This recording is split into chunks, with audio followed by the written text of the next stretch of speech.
தமிழை பற்றி சும்மா கொஞ்சம் தெரிந்து கொள்ளலாமா? சும்மா இந்த காணொளியில சும்மாங்கிற வார்த்தையை பத்தி தான் தெரிஞ்சுக்க போறோம். தமிழ் மொழியில எத்தனையோ அதிசயங்கள் கொட்டி கிடக்கு. அதுல இந்த சும்மாங்கிற சொல்லுக்கு எத்தனை அர்த்தங்கள் இருக்கு கொஞ்சம் பார்க்கலாமா? கொஞ்ச நேரம் சும்மா இரு அப்படின்னு சொன்னா என்ன அர்த்தம்? அமைதியா இருன்னு அர்த்தம். கொஞ்ச நேரம் சும்மா இருந்துட்டு போலாம்ல அப்படின்னு சொன்னா என்ன அர்த்தம்? களைப்பாரிட்டு போலாம், இளைப்பாரிட்டு போறது.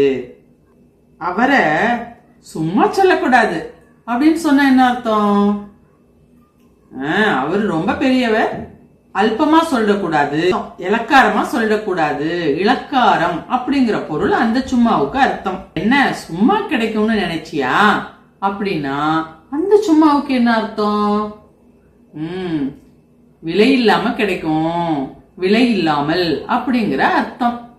சும்மா சொல்லாத அப்படின்னு சொன்னா அந்த சும்மாவுக்கு பொய் சொல்லாத அப்படின்னா சும்மாதான் இருக்கு, நீ வேணும்னா எடுத்துக்கோ அப்படின்னா அந்த சும்மாவுக்கு பயன்படாமல் அப்படிங்கிற அர்த்தம். சும்மா சும்மா கிண்டல் பண்றாங்க அப்படின்னு சொன்னா அந்த சும்மாவுக்கு என்ன அர்த்தம்?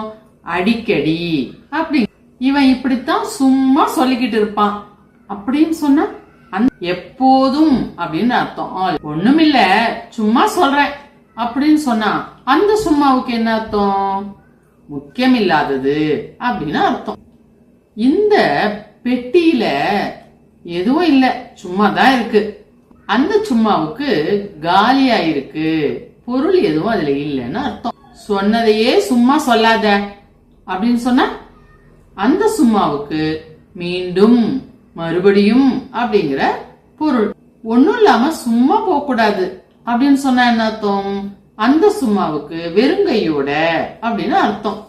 சும்மாதான் இருக்க அப்படின்னு சொன்னா என்ன அர்த்தம்? அந்த சும்மாவுக்கு சோம்பேறியா இருக்கிறேன் அப்படின்னு அர்த்தம். வேலை இல்லாமல் சும்மா சோம்பேறியா இருக்கேன் அப்படின்னு அர்த்தம். அவன் சும்மா ஏதாவது வளருவான் அப்படின்னு சொன்னா என்ன அர்த்தம்? வெட்டியா இருக்கான், வெட்டியாக அப்படின்ற அர்த்தம். எல்லாமே சும்மாதான் சொன்னேன் அப்படின்னு சொன்னா விளையாட்டா சொன்னேன்னு அர்த்தம். இப்ப நான் கூட சும்மா தான் உங்ககிட்ட சொல்றேன். லைக் பண்ணுங்க, ஷேர் பண்ணுங்க.